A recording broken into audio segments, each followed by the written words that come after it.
We are back. We're going to make this shit Majestic again because apparently this is, shit's fucking challenging. So, Rebellion. I almost said Redemption because we just talked about it. Whatever.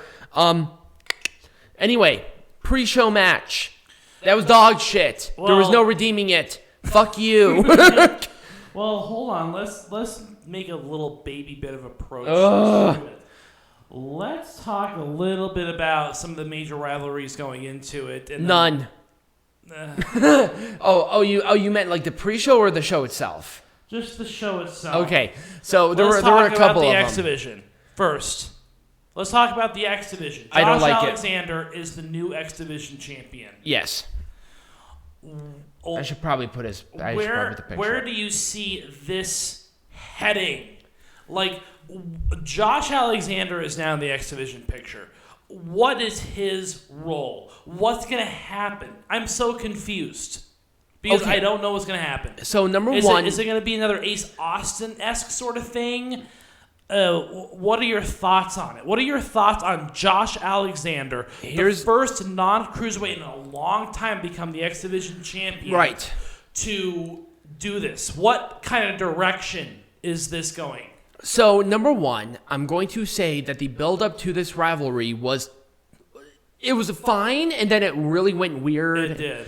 I feel like there was no actual direction for the most part. They're just like, oh, we don't want TJP and Ace Austin. Let's throw Josh Alexander in there.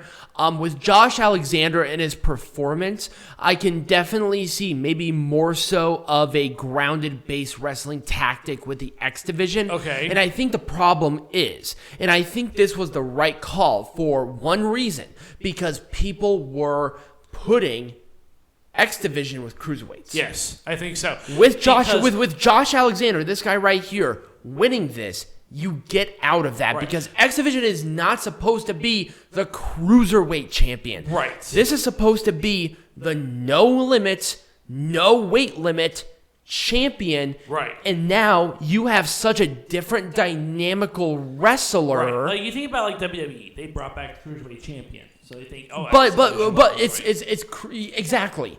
And then you have somebody like TJP. But they tried it with Willie Mack. Mm-hmm. They tried it with Willie Mack. Who was very good, I but don't think Willie Mack was as successful as I think Josh Alexander can be. I don't know. I can't say that for sure until we know. I liked Willie Mack as X Division champion, but the problem is that what was he doing with it? Right. I think Ace Austin was more active as the X Division champion than Willie Mack was, and maybe Josh Alexander will be. I don't know. So what would make this division? Here's my thought. What if this next rival was a non-cruiserweight? So we have two non-cruiserweights going. Here's my thing, and it's just a technical masterpiece. Here's what I'm thinking, and I think some people might get mad about this. I think they made Josh Alexander the champion because Samoa Joe's coming back. We're gonna see Samoa Joe and Josh Alexander for the X Division champion, a title synonymous with Samoa Joe at Slammiversary. That would be fucking amazing. That's where I see, and that's how you're gonna fucking make this shit Majestic again. Because how can you lose with that? So Josh Alexander is so good. We talked about, and also TJP doesn't need this belt. Ace Austin doesn't. I don't know why they gave the belt back to fucking Ace Austin anyway. Why is he going for the world title? Can I talk? No. Yes. Okay, so Slammiversary, we had a couple of characters coming. No. Samoa Joe and Chelsea Green were the two big ones. I saw Great Muta, Kazuchika Okada, and Tetsuya Naito. Yep. So assuming that Kazuchika Okada, Tetsuya Naito are coming, you expect the world champion to go towards the Kazuchika Okada, Tetsuya Naito because hello. Right. It's Kazuchika Okada versus fucking Kenny Omega. That's an automatic 5-star match. Exactly. Anyway, I think Samoa Joe versus Josh Alexander. Perfect. Let's talk about Violin By Design. What's their direction? I have no... Excuse me. Jesus Christ. Are you done? No, I'm trying to think of what the fuck to do with this because, okay. By the end of the year, they're going to be the Evolution. Chris Sabin, and I mean, unless they put Chris Sabin back with Josh Alexander, I see nothing for him at this Chris point. Sabin and Alex Shelley. Well, Alex Shelley right now is doing stuff with his other thing where he is an actual, he's like a therapist. So he's busy right now. Right. James Storm, what are you doing with the team above me? What are you doing with these 4 people? They're doing nothing with them. But right. What are you doing with these guys? Or I'm trying to figure this out. Yes, these weirdos that fucking jerk off to Eric Young's boner. Like, what the fuck are you going to do with them? Are you going to give me a second to talk? No, I'm going to bitch. Okay, so Eric Young is hurt right now. Then what are the other guys going to fucking do with at least big cast or something there? Ugh. I don't know what to do. I don't know what to do. Go ahead. All right, so it's going to be a little more towards the end of the year, but by the end of the year, Violin By Design should be one of the most dominant heel factions within Impact Wrestling. Okay, cool, but what's the point? Because of the fact that it's Violin By Design. No. I love the team. I love Violin By Design. I love the team, but other than these 4 random little shits, who else is going fucking against them? They're a heel faction with nobody else. The only thing that I could possibly see... They're going to start taking off titles. They're going to start picking up titles. Here's my thing. If you really want my personal opinion, I clearly, shut up. Clearly, Impact Wrestling has a thing with New Japan. Yes. Here's my thing. Give them the never open weight 6-man tag team champions. Yeah. Give them gold. That's their next logical step is to give them not just gold. Give them international gold. Right. Don't give them the X Division, the tag team, the world. Don't do that. Give them something different. Okay. If you want to make this shit Majestic again. That actually makes sense. It makes sense because now and then with this team or however you want me to point. And I see this team over here. I see Morrissey becoming an Eric Young sort of enforcer, more or less. Maybe even a full-blown replacement because Eric Young is hurt. But when Eric Young comes back, he's kind of like the Madman Fulton to the Ace Austin. Right. But instead of the X Division champion, Eric Young regains his world champion. Right. Like I said, the whole thing with Violin By Design, I like the team. Don't think I don't like the team, but the problem is that Doering and Rhino, they should have a 6-man something. They got to have 6-man tags somewhere. Either with Triple A because they have a 6-man tag, or New Japan because they have a 6-man tag. Yep. That's it. Unless they go to AEW and do something where AEW stars are just kind of in their own little fucking bubble of what the fuck ever. Right. I just don't see anything. Right. So and I hate that. I don't like bitching about this because it's a great team. But after they beat these guys, what else? Right. Anyways, let's talk about Brian Myers and Matt Cardona. They're gonna have a rematch. They have to have a rematch. They have to have anniversary. Depending on how hurt Cardona is. Give Cardona 3 months off. Have him come back to the anniversary. Well, once again, we don't know the extent of the injury. But was it just a one-off to where he can't compete from that match? Or are there torn ligaments? We don't know yet. Right. But anyways, they deserve a rematch. 100%. They did great. I don't see them in any kind of title picture right now. Well, it has to be for a stipulation of some sort. It has to. Like a loser leaves Impact or something like that. Something different. But the problem is that where are they going to go? That's the problem. AEW. Maybe. Or even New Japan. Let's talk about the women's...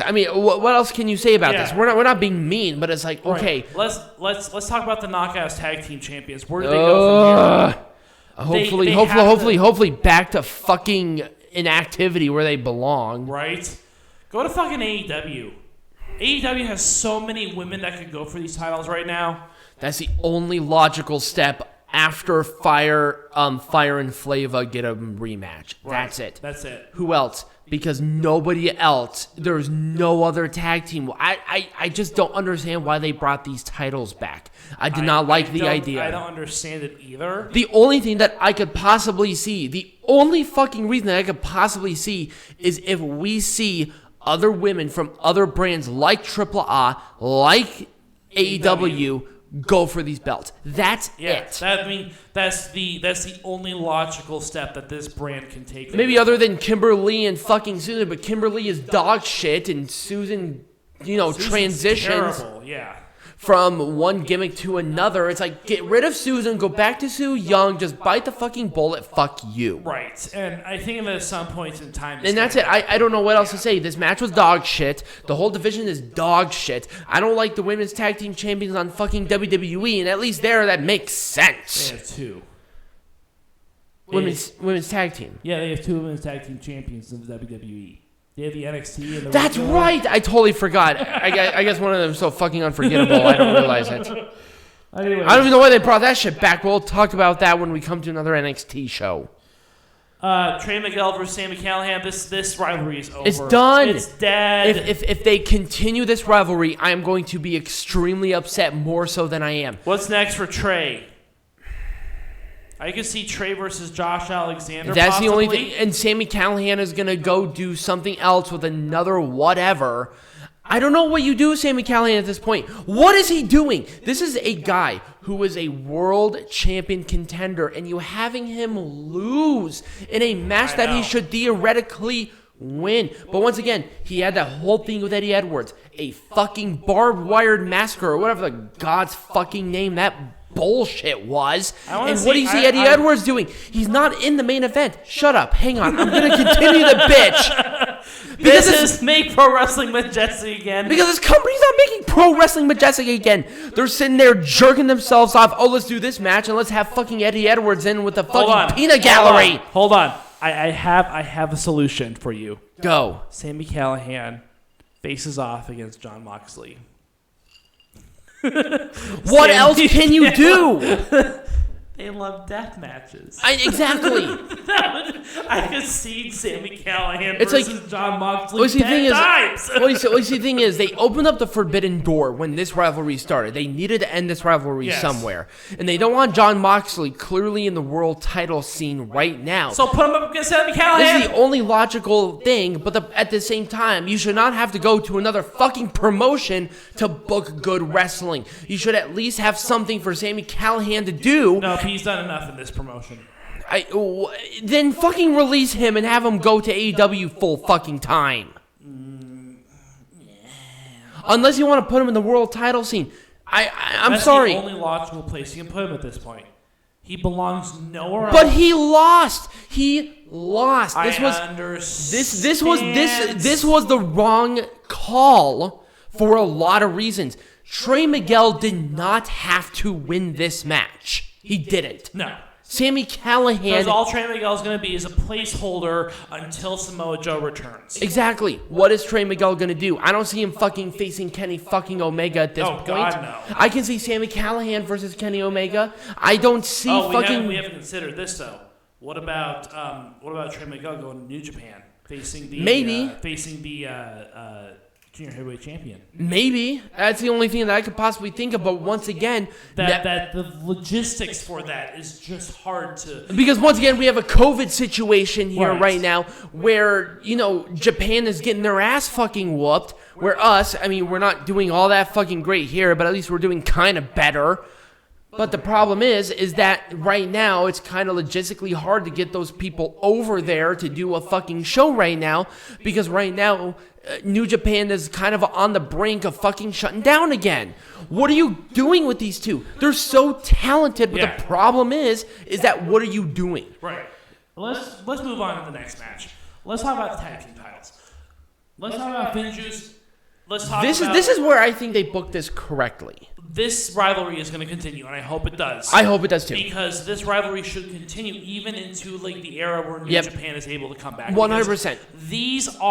This is New Japan Pro Wrestling essentially happening with an Impact right now. These two live here. Right. They don't have to go anywhere. I would love to see some young lions get... What the fuck was that? I heard a beep. Anyway. I love, not Young Lions. I would love to see NJPW Strong get involved in some of these. That'd be great. I would love to see some of that sort of crossover happen. I really need to keep in mind that New Japan Strong exists. So, anyways, there's a lot of potential here within the New Japan system. The Impact tag team situation is just over. There is no redeemable tag team that exists. There really isn't. Impact. Reno Scum is gone. Who else on there other than these two? I mean, the Good Brothers are signed with Impact, but who the fuck else? Are you going to see Triple XL going for the tag team champions? That's fucking funny. What's marketable about them right now? Nothing. I'm sorry, and I like them, but unfortunately they're not. So for the foreseeable future, the Impact Tag Team Champions are going to be kind of a New Japan-like thing. This is the most logical thing right now. I'm sorry. It just is. Let's talk about the women's tag team title picture. We already talked about the women's tag team title picture. The women's title picture, the non-tag team What version. the fuck else can you do with Deonna? Well, Taylor Wilde did come back. Yep, Taylor Wilde's back. So so clearly the thing that they want to do is Taylor Wilde and Deonna Purrazzo in between Sunglass Hut shifts. All right. And then after that, Kylie Rae has re-signed with Impact Wrestling, according to sources. She's not. I'm sorry. I love. She does have a women's title #1 contendership that she did not cash in. I'm sorry So because of her mental shit. I'm sorry, and I hate saying this because speaking from somebody who also suffers from depression, I get it, but at the same time, you're not reliable. You're not. What can you do? You cannot win this belt because at 50% of the time, you may not be able to defend it. That's true. And that's the problem. That's why they did. She had this title match, but she couldn't be there because of her depression. And I'm not saying it's her depression's fault, but you're not going to get the title when you're not reliable. Like in a normal job, you would have been fired and would not have been able to come back. You are not reliable. They tried it with Tessa. They did. And Tessa could not do it. That's not because of depression, because Tessa's a bitch. Right. Like, I'm sorry. Right now, I think the whole thing with Taylor Wilde coming back, #1, she looks great. I did not like this stupid rivalry going into here because #1, both of them were fucking heels. But at least with Taylor Wilde, she's a face. Yes. There's a face heel dynamic, but with fucking Dashwood, it was a heel. Oh, yeah, no I one could cares. not get No, invested. Who the fuck cares? She's gone now. Anyways, let's talk about... What are you going to do with her? She's so good. What are you doing with her now? Nothing. So, we're going to talk about Kylie Rae. She is supposedly back with Impact Wrestling. She is probably going to be the person to dethrone Deonna Purrazzo. Why? I just had a gigantic rant where she is not reliable. Because Adam, or Tiger Trump, because... You literally got both of my names wrong, but whatever. Tiger Heights. Thank you. You're a terrible human. And because I am Don Callis. What after 10 fucking years you can't get my fucking goddamn name right? Well, because you're sitting here ranting. You're not really doing a great job making pro wrestling majestic. Well, I'm ranting because this shit is not that hard. And I'm giving you guys honest feedback of what you would do. Here's my thing. Okay, if you want me to not rant and bitch, here's what I would do. Right now, with Taylor Wilde just coming back, I would not put her in the title picture immediately. She is in the title picture immediately. That's the problem. She's in the title picture immediately. Same with Kylie Rae when she comes back. If she's back with the title, once again, there's a problem there. I think, here's my thing. Okay, hear me out. Hear me out.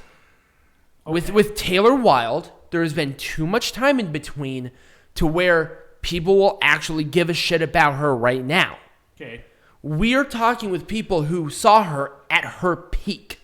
With maybe somebody like Kylie Rae, I can understand her going for the belt. But she is not the person to dethrone her. If you want me to choose somebody to dethrone her, give Tenille Dashwood and Taylor Wilde that match. Because then you introduce Taylor Wilde back into the atmosphere of Impact. Okay. Dashwood can eat the loss, have a good match because both of them are veterans. And then you have Purrazzo and then you have Purrazzo, and then you have those two take each other's Slammiversary.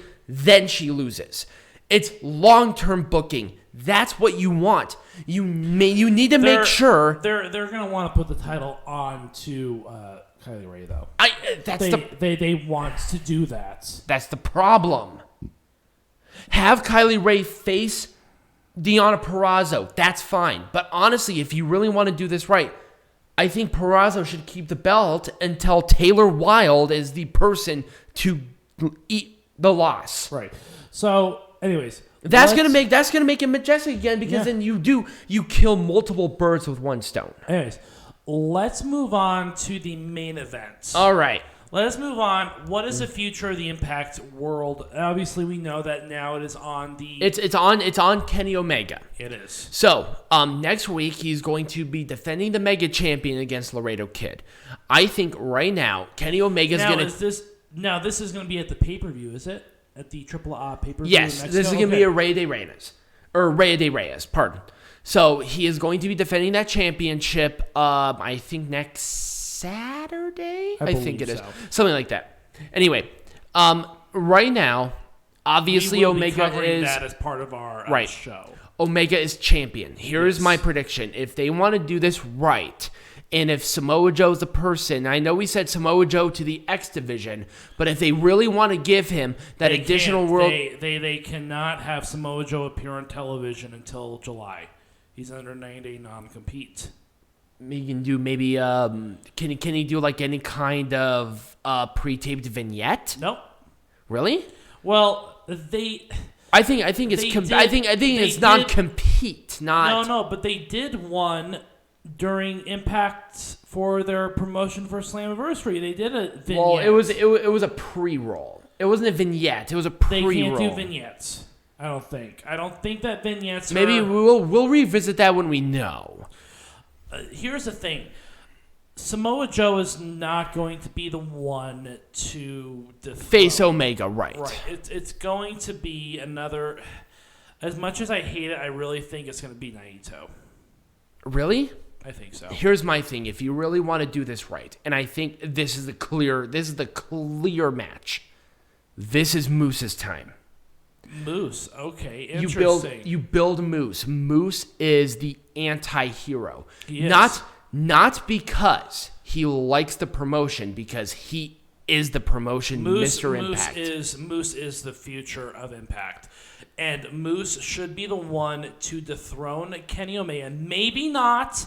Only at Slammiversary. Right. Well, I think it has to be Slammiversary. If they really want to do this right, it has to be Slammiversary. But see, Slammiversary is going to be where they have a lot of other people come in. So, I mean, Moose winning the belt. Samoa Joe comes out and faces him. Like you're already printing money for the next event for Bound for. You remember you still have fucking Bound for Glory. That's true, you do. You have Moose Samoa Joe Bound for Glory, but Moose has to beat Omega to get the belt back. I think the problem is that Rich Swann. They already booked the match and they could not have Omega lose at this point. Right, Rich Swann at this point. I feel like he's going to take some time off because I don't know what his injuries are. But remember he had those injuries last year? Right. I think he's going to maybe take some time off. He might take like a few months off, nurse some injuries back to health. I think what they're going to do, they're going to build Moose Omega, and Moose is going to win the actual Impact World Champion at Slammiversary. That's going to be money. That's already going to sell me personally on that pay-per-view. Right. That's going to make pro wrestling Majestic again. But then you put Samoa fucking Joe against goddamn Moose at Bound for Glory, and then every male in the first 3 fucking Zoom calls are pregnant, for God's sake. Are you done? I'm sorry, that was a really good line. I'm sorry. So anyways, I apparently the water, quote water that it's tap water that he was drinking apparently was tainted. No, I mean, come on. With the devil's nectar here. So, that makes sense, number one. Number two, we got to figure... And also that's something that people are going to talk about. But there's a lot to digest with it. I mean, with Rich Swann, I was going to take some time off. I mean, that's it. I mean, Right. unless he wants to do something on AEW, he has nothing else in this promotion. If he left the promotion tomorrow, he accomplished. Now, if you want something to maybe put Sami Callihan back into the title picture, Sami Callihan, Rich Swann for Slammiversary. Now that would make pro wrestling majestic again. That would be great too. I didn't even think about that until I saw Rich Swann. It's like, ooh, Rich Swann, Trey Miguel, Rich Swann, Sami Callihan. There are already two rivalries kind of set there to where you can do something. But I'm sorry, the only person that I could possibly think of to face Omega for the Impact World Champion at Slammiversary at this point is Moose. Is somebody who already talked to Swann. It's Moose. Right. He already said he could beat Omega. Right. Might as well give him the opportunity and actually have him win it. Right. And Peanut Gallery and I have been saying for fucking at least a year that Moose should have been Impact World Champion at this point. Absolutely. Why they have not given this guy the belt, I will never fucking know. So I think we're approaching the end here of our show, but let's talk about next week. What are we doing next week? So we have AAA. Yes, we have. have So the we're covering. So we're covering Rey de Reinas. Yep. So everything around that is going to be based around it. I'm sure Peanut Gallery is going to have a very insightful cultural significance on. So it's going to be much the same as it was this week because that's Right. the only pay-per-view that we have. The week following, though, is going to be a special Saturday show because Mothership is going to be in town. But we are going to discuss the New Japan Pro Wrestling pay-per-view, which is Dontaku. Wrestling Dontaku. Yep. Assuming that it still happens because we don't know for sure. Exactly. Right now it's still slated to happen. They're still running shows, so I'm going to assume that they're going to be doing so. But that will be because Mothership's coming in Sunday morning, so it'll be a special Saturday episode. So we get it out of the way. Mothership is only here for a week, and then we'll be back on our regular, no problem. Yes. So let us know what your thoughts are on this new format. Absolutely. And I'll get the camera working here. So like, share, subscribe, all that fun stuff. Check out the flow page down below for all of the links everywhere, including all of our social media. Become a patron. And as always, hey, there's Peanut Gallery. Be Majestic.